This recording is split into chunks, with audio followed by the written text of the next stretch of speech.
Mart 1934. godine.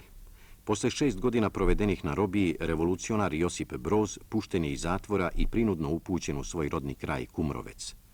Komunista Josip Broz je, kada mu je bilo suđenje 7. novembra 1928. u nameri da brani svoju partiju, rekao: "Priznajem da sam član ilegalne komunističke partije Jugoslavije, radio sam u interesu proletarijata, ne priznajem buržoaski sud, odgovoran sam samo svojoj komunističkoj partiji." Duge godine robije Josip Broz je, zajedno sa drugovima sa kojima je bio u zatvorima i kazamatima, korisno upotrebio.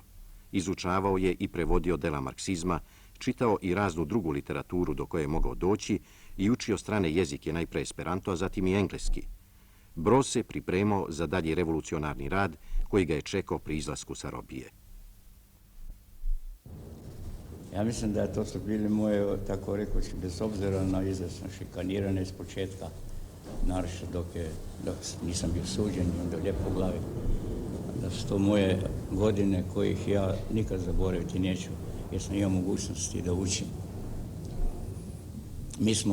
Ja sam do duše radio u Lijepoglavi kao rukovodilac električne centrale, ali sam imao, baš zato sam imao dosta, to su dizel motori koji ne traži da budeš kod njega stalno.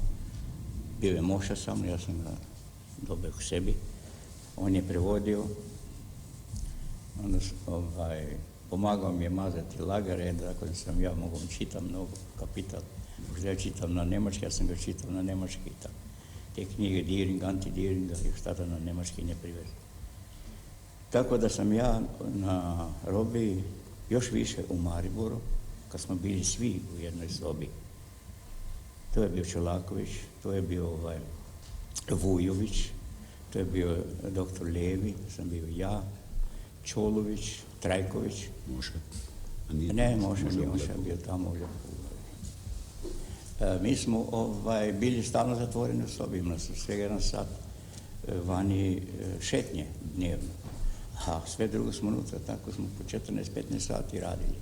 Mi smo imali program smo imali za obuku i o ekonomiji i o svim raznim tim temama koji obično se na univerzitetima isto daju. Tako da je bilo tu veoma temeljito učenje. Ponovo, posle dugih godina robijanja, Josip Broz je u svom rodnom Zagorju. Po naređenju vlasti on je morao redovno da se javlja policiji i bez njenog znanja nije smeo da napusti Kumrovec. Početkom aprila 1934. godine Josip Broz uspeva da izmakne policijskoj kontroli i odlazi u Samobor, a odatle povremeno u Zagreb, gde se povezuje sa drugovima iz mesnog komiteta i pokrajinskog partijskog rukovodstva i organizuje njihov rad.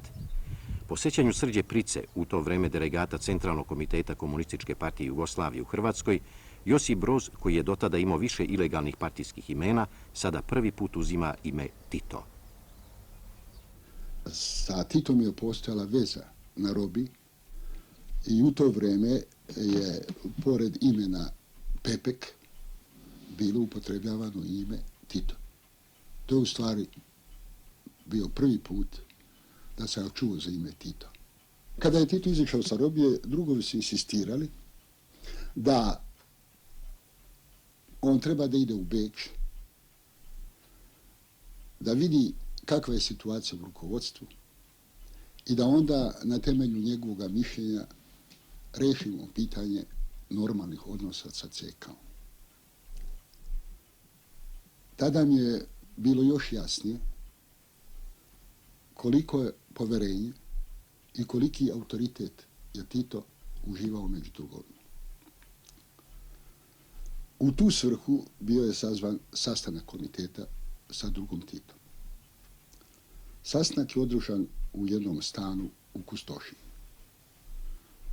Ne sjećam se više koja je to kuća, ali se sjećam da je soba bila vrlo mala, da je u njoj bio jedan krevet i nekoliko stolica. Drugovi su iznijeli svoj predlog. Ja sam međutim bio protiv tog predloga. Bio sam protiv predloga iz 3 razloga. Prvo, smatrao sam da ne treba rizikovati da Tito bude uhapšen prilikom prelaska granice. Drugo, da u slučaju da se Tito na vreme ne vrati u Zagreb, postoji opasnost gubljenja njegove legalnosti, jer se on morao da javlja na policiju poslije izlaska sa robije. To je bila neka policijska obaveza. I treći i možda najvažniji razlog bio je taj što sam smatrao da za 2-3 dana u Beču Tito neće biti u stanju da vidi pravo stanje u CK-u. Sjećam se da je drug Petrović pitao Tita za njegovo mišljenje i da je Tito odgovorio da se on slaže s onim što zaključeno. Na kraju smo zaključili da Tito ipak ide. Prihvatajući ovaj zadatak, Tito, koji je 11. jula 1934. godine kooptiran za člana politbiroa Centralnog komiteta, dobija u to vrijeme i poziv od Centralnog komiteta Komunističke partije Jugoslavije da hitno dođe u Beč. Iz Zagreba Tito odlazi najprije u Ljubljanu, gdje ilegalno boravi u jednom stanu koji mu je obezbedila drugarica Zdenka Armić. Tito je došao sasvim po redovnom partijskom putu na Jauku, koju je on primio u Zagrebskoj partijskoj organizaciji. Jer tada smo mi, slovenska, naša partijska organizacija, već smo imali vezu sa drugovima u Hrvatskoj. Nakon tog kratkog boravka u Ljubljani, on je otišao preko planina, preko granice i u Beč. Pošto nije imao pasoš, Tito je bio prinuđen da ilegalno pređe granicu. Uz pomoć plaćenog vodiča, Tito noću prelazi granicu kod Tržiča, planinskim stazama daleko od oka graničara. U prvo austrijsko selo stigao je 25. jula 1934. godine, baš na sam dan kada je u Austriji od nacista ubijen kancelar Dollfuss, koji se kategorički suprotstavljao Hitleru da se Austrija priključi fašističkoj Nemačkoj. I tako, krajem jula, Josip Broz Tito stiže u Beč, gdje se nalazilo sedište Centralnog komiteta Komunističke partije Jugoslavije, koje je bilo u inostranstvu. Na sjednici Centralnog komiteta Tito referiše o situaciji u zemlji i na robiji i učestvuje u nizu uzastopnih sednica Centralnog komiteta kao član najvišeg rukovodstva Komunističke partije Jugoslavije.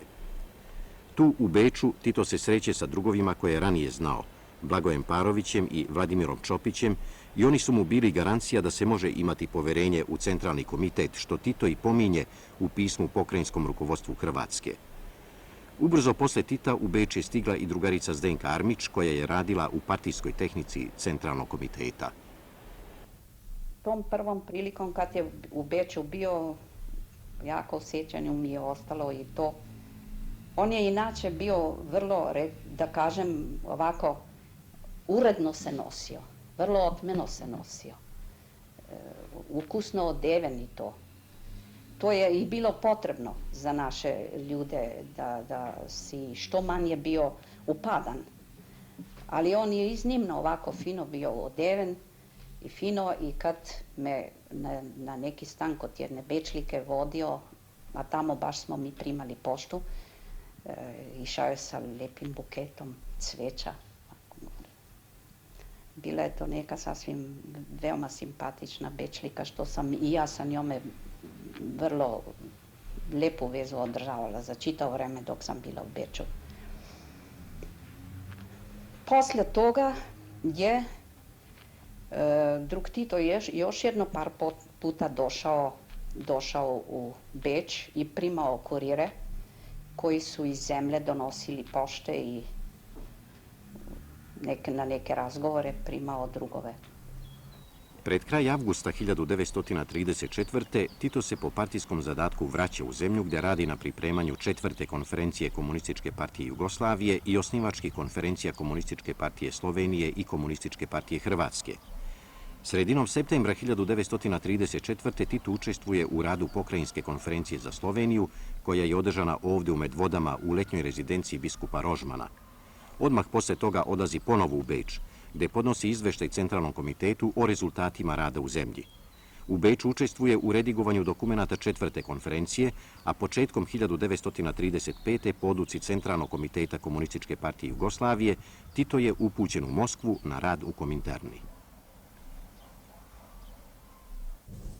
Da, ja sam došao u Moskvu negdje u decembru 1934. iz Beča. Pod kraj, ili početku januara. I ja sam onda najprije na odmor otišao jedan mjesec dana. Ali meni su kooptirali, naznačili su me za referenta Jugoslavenske komunističke partije u Kominterni. Tamo smo bili dvojice, ja i Čopić, Senko. On je bio predstavnik partije, a ja sam bio kominternski službenik kao referent po jugoslavenskom pitanju. Ja sam tu radio nekih 7 mjeseci ili 8 mjeseci. Kominterni, koliko sam toliko po prilici mogao. Šta se tiče sada moga rada u Kominternu, ja sam radio u Balkanskom sekretarijatu pod rukovodstvom PIK-a. I s njime sam se jako dobro slagao. Glavno sam ja radio u tom sekretarijatu i tu sam bio prisutan na svim sjednicama, jer je to Balkanski sekretarijat. U Moskvi Tito je stanovao u hotelu Lux u ulici Gorkog. Pred kongres Kominterne u istom hotelu bili su smešteni i inostrani delegati, među kojima su bili i članovi jugoslovenske delegacije Drago Petrović, delegat iz Hrvatske, i Milan Radovanović, delegat iz Srbije. Drug Tito je u samom Luxu imao svoj stan. Imao je svoju sobu nameštenu i često nas dvojicu pozivao kod sebe. I mene je pozivao kod sebe, pa smo razgovarali. Naročito smo razgovarali o prilikama u Srbiji. Kad je Tito došao gore, ubrzo nakon njegovog dolaska dobio sam kontakt s njim i on je zaželio da dođe na univerzitet da razgovara sa kolektivom naših studenata.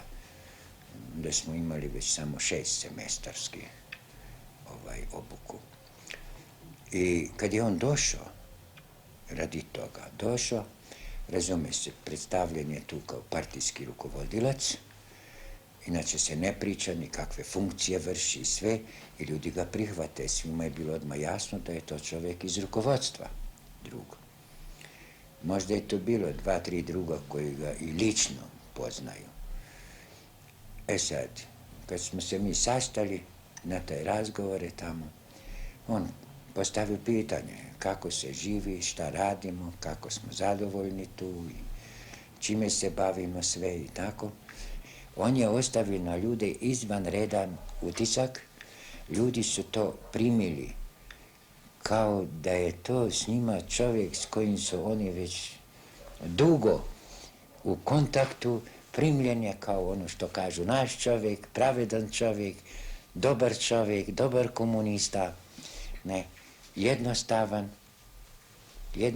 svima razumljiv, ne, ništa da bi on tu nešto, šta ja znam, neke postavljao stvari na neke distancirao se ili s neke daleke distance ili s visoka s ljudima razgovarao, ne, nego su oni osjetili ne samo čovjeka, rukovodioca, nego i prijatelja i druga su oni u njemu vidjeli. Poslije su ti razgovori, kad je on otišao od nas, o tome se razgovaralo dosta među studentima, ne, o tom utisku koji je ostavio. U toku kongresa Kominterne na jednom sastanku jugoslovenske delegacije razgovaralo se o izboru kandidata za rukovodeća tela Kominterne. Tada je za člana izvršnog komiteta Kominterne predložen Josip Broz Tito, a Milan Gorkić za kandidata izvršnog komiteta i Blagoje Parović za člana. Ovaj predlog je od strane jugoslovenske delegacije jednoglasno prihvaćen. Kada je zatim ova odluka saopštena funkcionerima Kominterne, oni se sa tim nisu složili, jer su smatrali da je na taj način jugoslovenska delegacija izrazila nepoverenje prema Gorkiću, pa su naložili da se odluka izmeni i da se ostavi samo Gorkić. Bilo je tu nepoverenje i rezervi Kominterne prema Komunističkoj partiji Jugoslavije, na što su uticale frakcijske borbe među tadašnjim polaznicima raznih kurseva u Moskvi, a i trvenja od ranije u samom rukovodstvu, kao i zbog nedostatka vesti o uspešnom delovanju partije u zemlji. Ali je bilo to nesreća naša tamo u tome što su bili naši ljudi koji su bili dugo godina vani, kao što je bio Gorkić i još neki, koji su potpuno se birokratizirali, dolazili u zemlju kao meteori, prođe pa onda ode gore pa podnese izvještaj, nestvaran izvještaj i tako dalje. To je stvarno vrlo mučna situacija. Tako da je i tamo bilo među našima, među nama nije bilo neprave saradnje. To se pokazalo za vrijeme 7. kongresa Kominterne, kada je delegacija jugoslavenska mene predložila za člana IK-a, izvršnog komiteta. A kad su Rusi to manojirski naročli koji je Gorkića jako protežirao, i ne samo manojirski i drugi, to vidjeli, onda su se razljutili. Ja nisam bio ništa kriv, ja sam rekao šta je, ja nisam kriv što sam meni predložio. Onda su oni ukinuli članstvo, a samo kandidata, i to Gorkića. Oni su njega s tom silom, jer oni su imali samo njega povjerenje. Od nikoga od nas koja je došla iz zemlje. Na 7. kongresu Kominterne delegaciju Komunističke partije Jugoslavije sačinjavali su Milan Gorkić, predsjednik delegacije, Josip Broz Tito, sekretar, i članovi Blagoje Parović, Vladimir Čopić, Prežiho Voranc, Milan Radovanović, Ivo Marić i Drago Petrović. Delegaciju u radu pomagao Rodoljub Čolaković. Otvara se kongres, to je trajalo sigurno nekoliko minuta dok se prezidijum nije smjestio za svoj sto i otvara se kongres. Ja se sjećam tako sada referenata, PIK, referat, organizacioni referat. Zatim je bio glavni referat Dimitrova o borbi protiv fašizma i referat Toljatija, Erkolija. Toljati u svome referatu u ratu, fašizam i rat. On je tu podvukao jednu misao iz koje su komunisti mogli da mnogo šta nauče, koji su bili sposobni da uče. Što se naše partije tiče, mislim da smo to dobro naučili. On je provukao jednu misao koja kaže taktika komunističkih partija koje se bore za vlast ne mora u svakom momentu i u svakoj situaciji da bude identična sa politikom partije koja je na vlasti. On nije mogao da kaže sa politikom SSR-a. Dimitrov je referat bio je fundamentalna stvar na 7. kongresu. To je pokušaj da se prekine sa sektaškom politikom, politici Kominterne. Dimitrov ukazuje komunističkim partijama svijeta da moramo tražiti zajednički jezik, pa ne samo sa socijaldemokratskim partijama, nego sa svim demokratskim snagama u pojedinim zemljama za borbu protiv narastajuće fašističke opasnosti. Na tome komunistička partija treba da bude inicijator okupljanja svih demokratskih snaga u jednoj zemlji.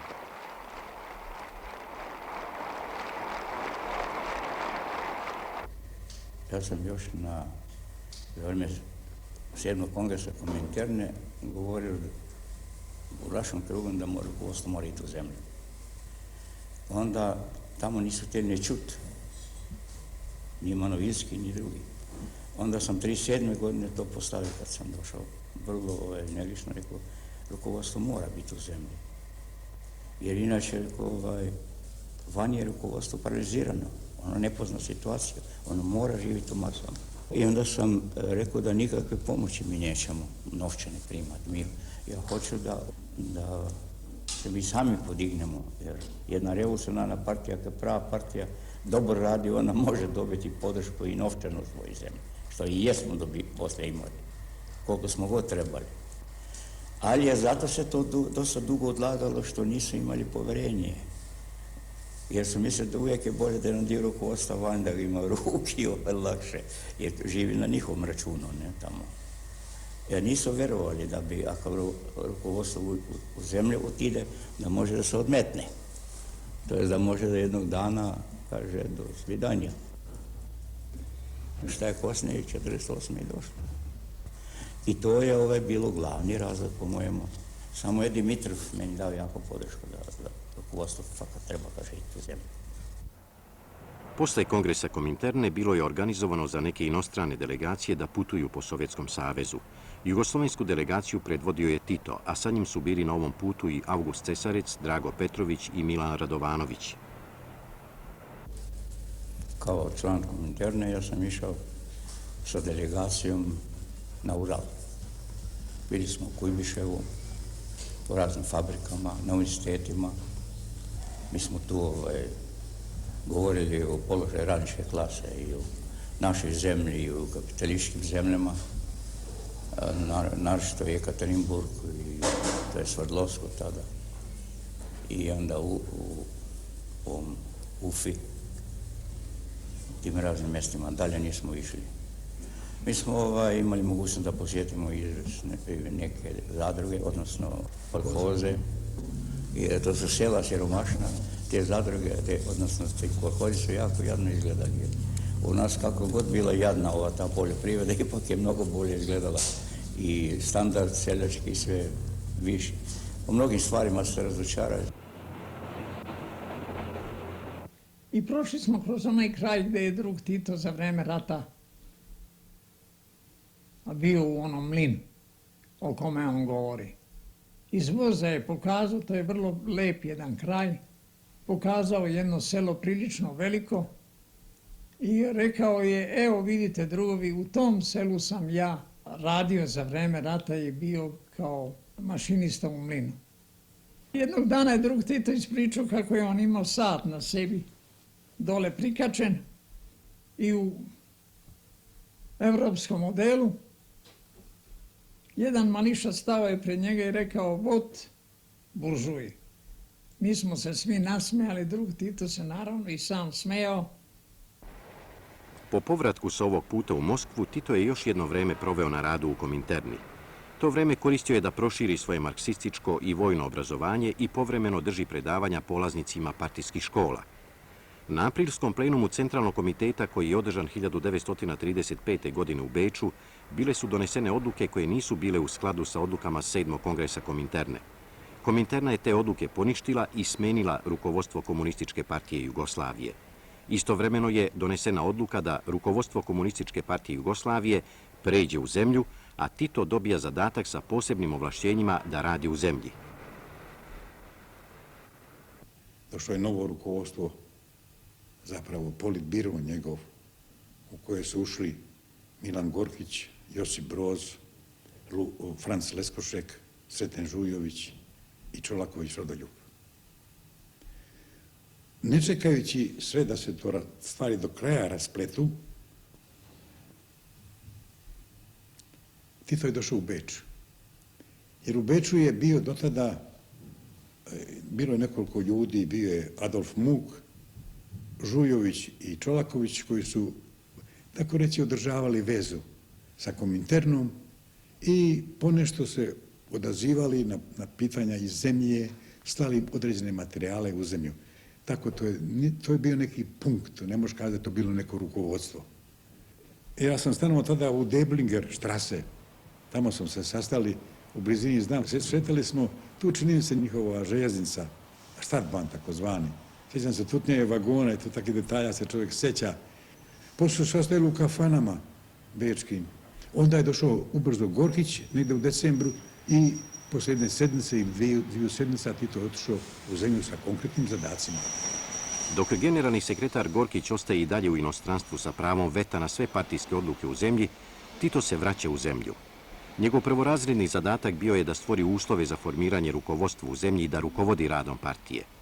U to vreme u Kraljevini Jugoslaviji policija je pojačala antikomunističku akciju i izvršila velike provale i hapšenja komunista. Međutim, ni ta masovna hapšenja nisu zaustavila aktivnost jugoslovenskih komunista. Tada se naročito razvija štrajkački pokret radničke klase, šire akcije skojevaca i počinje još oštrija borba protiv nenarodnog režima i fašističkih snaga koje i u Jugoslaviji dolaze do izražaja. Tito je proveo jedno vreme u Zagrebu, a zatim odlazi u Sloveniju gdje se sastaje sa novim članom politbiroa Francom Leskošekom. Jednog dana ja sam baš išao kući, već sretnem ženu, moju drugaricu, koja mi kaže da neki čovjek došao kod nas kući i da bi želio odmah da sa mnom govori, pa neka uzmem taksi, neka idem da što prije dođem jer ba nemam mnogo vremena. Dovele onda Tita kod mene drugarica Ziharl, majka od pokojnog Ziharla. Ja dođem kući, pozdravim se, ja gledam ko to, šta bi to bilo, jeli? vidio sam da je čovjek od partija, to se odmah posjetio da je čovjek od partija došao, onda počnemo razgovarati. Razgovaramo i razgovaramo o tim pitanjima kako je kod nas u Sloveniji. Meni se činilo da je to neka druga ličnost nego što su prije uvijek dolazili kod nas, da ima sasma drugo gledanje na naš pokret, da ima sasma druge ciljeve i da čovjek je energičan i meni se sviđao, sam rekao, taj čovjek će biti sigurno onaj koji će nam da pomogne. Dobro, mi dvoje razgovaramo po svim tim pitanjima, onda mi kaže da sam primljen u politbiro, kao član politbiroja. Ja ga gledam kako to ja član politbiroja, ne, kako me on zna, kud on mene zna i tako, ne. Onda mi kaže da moj drug Kardelj, koji je bio u Moskvi, onda bio profesor na univerziji, ga poslao kod mene, ne. Dobro, razgovaramo, ja mu kažem kakva je situacija, kod nas on mi daje direktive, sasma nove direktive koje su bile sasma suprotne od ranih tih drugova koji su dolazili iz Pariza, Ja sam bio zadovoljan i vesel da sam to saznao i onda mi još dao dolare, drug Tito, za ljude pošiljati u Španiju. Španska republika bila je ugrožena od fašističke agresije. Komunisti Španije nisu bili sami u ovoj borbi. Sa svih strana sveta dolaze slobodoljubivi ljudi da pomognu španskom narodu. Desetine hiljada dobrovoljaca iz 53 zemlje svrstava se u internacionalne brigade braneći slobodu i nezavisnost Španije. U toj borbi pašće 8000 interbrigadista raznih nacija. Tito organizuje slanje jugoslovenskih dobrovoljaca u Španiju. Tokom španskog građanskog rata u internacionalnim brigadama bilo je preko 1700 Jugoslovena, a polovina je ostavila život na tlu i za slobodu Španije. Naši ljudi u Španiji, kojima je partija i posebice Tito mnogo brige vodila, ali ta briga je išla preko partijskog predstavnika, a to je bio drug Blagoje Parović koji je zbog toga i poslan u Španiju. I pored toga organiziranja koncentracije Jugoslavena, pokretanja lista, radio emisija i tako, tu je bila i jedna stvar. Pored što smo sastanke održavali, posjetili ljude i u prvu liniju, bolnicama, svukud gdje je bilo što tešni kontakt i vezu sa ljudima, obaveštavali o zbivanjima u Jugoslaviji šta se događa, tako da ljudi što više budu u kursu.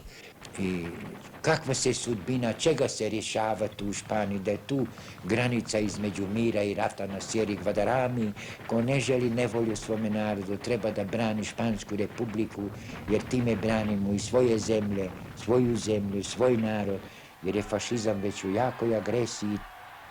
Fašistička osvajanja već su počela. Mussolini je okupirao Etiopiju, a Hitler gazi sve međunarodne obaveze i njegove trupe ulaze u Rajnsku oblast. Fašistička Nemačka se naoružava i pretvara u pravi vojni logor fanatičnih Hitlerovih nacista. Planiraju se nova osvajanja. Prva na redu je Austrija, čije osvajanje je nazvano Anschluss. U Austriji već rade infiltrirani agenti Hitlerove 5. kolone, a Gestapo tu nailazi na veliku podršku austrijskih nacista. U Beču hapse komuniste. Postaje nesigurno i za članove rukovodstva Komunističke partije Jugoslavije, od kojih su neki i uhapšeni. Centralni komitet Komunističke partije Jugoslavije tada prelazi iz Beča u Pariz. U proleće 1937. godine u Pariz, u novo sedište Centralnog komiteta Komunističke partije Jugoslavije, dolazi iz zemlje drug Tito. To je prvi njegov dolazak u Pariz i sastali smo se u kafani Klini. To je jedna dosta dobra kafana, pristojna kafana na uglu bulevara Saint-Germain-des-Prés i bulevara Saint-Michel. Sjećam se vrlo dobro da sam ga dočekao preko puta po jednom kameni zid i na njem željezne rešetke. To ima neki stari manastir sa nekim poznatim tapiserijama. Izložba je bila 1937. godine i tada su mnogi naši simpatizeri, pa i nekompromitovani članovi partije dobili pasu da vide izložbu. U tehničkom aparatu komesarijata izložbe bile su dve komunistkinje. To je Veda Zagorac i Olga Žerdik, danas udata Krajačić. Prije nego što sam ja došla u Pariz, Veda se već povezala sa drugovima Imala je nekoliko susreta i sastanka, šta je sve u to vrijeme ona radila, to ja ne mogu da kažem. Ali prvi sastanak sa drugom Titom imali smo u jednom 3 nedelje po mom dolasku. Drug Tito, kao što smo kasnije saznali, volio je da se nađe i lično razgovara sa aktivistima iz zemlje koji su neposredno došli iz zemlje. Prvi sastanak taj održan je u jednom bistrovu, nekom hladnom, bučnom bistrovu, negdje na kraju grada. Čini mi se da je to bio bulevar Rošešvar. Vrlo se teško sjetiti šta je sve drugu Tito, šta smo mi sve razgovarali tamo. Ali ipak mi je ostalo u sjećanju da je drug Tito pitao, posebno se raspitivao za omladinski pokret u Zagrebu, posebno za studentski stanje u studentskom pokretu, stanje na Zagrebačkom sveučilištu i tako dalje.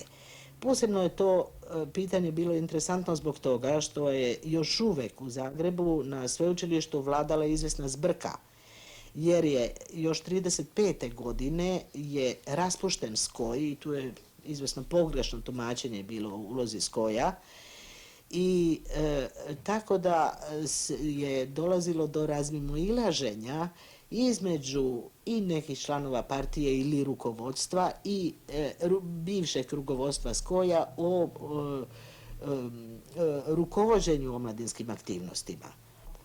Glavne poslove koje smo mi radili tada dobivali smo od druga Tita. Ja sam kucala na pisaćoj mašini rukopise za Proleter i druge razne partijske materijale. Veda je pisala u pismima između redaka nevidljivim mastilom ono što je drug Tito imao da poruči drugovima u zemlji, a često puta mu je pomagala i da dešifruje takva slična pisma koja su dolazila iz zemlje. Živjeli smo na mansardi u 2 sobice na 6. spratu u jednom hotelu koji se zvao Hotel Pension de Champs-Élysées, a bio je u ulici Clément Marot, broj 18.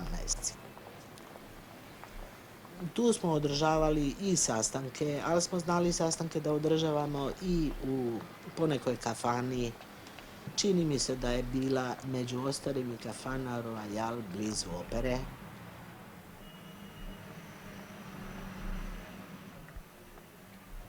Mi smo se najviše sastali na velikim bulevarima.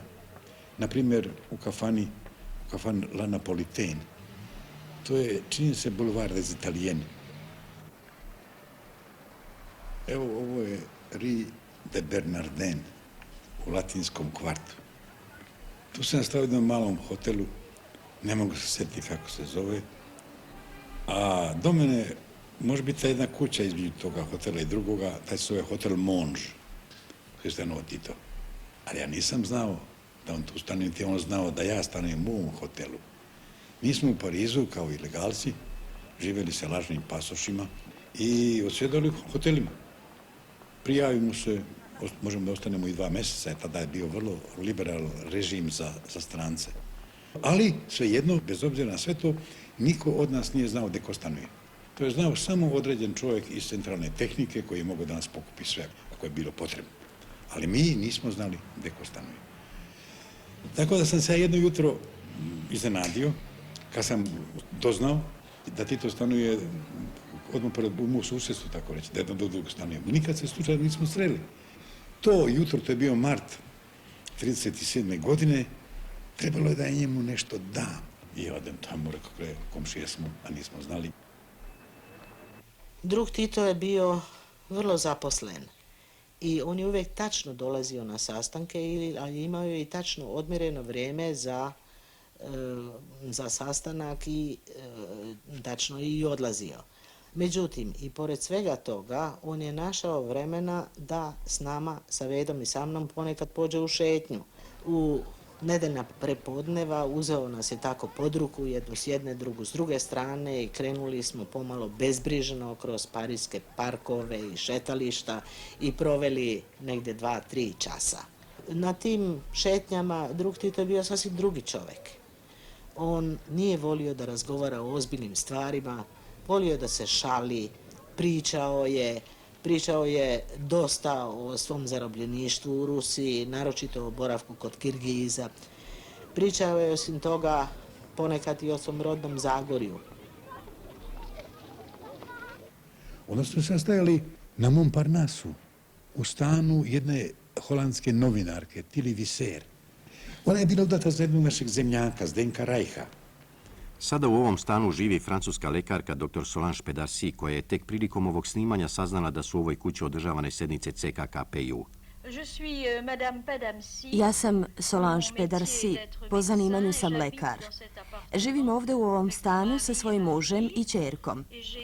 Veoma sam se prijatno iznenadila kada sam saznala da su u ovom stanu pre 40 godina održavani sastanci Centralnog komiteta Komunističke partije Jugoslavije, na kojima je prisustvovao i maršal Tito. Mogu vam reći da me ova novost veoma uzbudila i da sam ponosna što živim u tom istom stanu.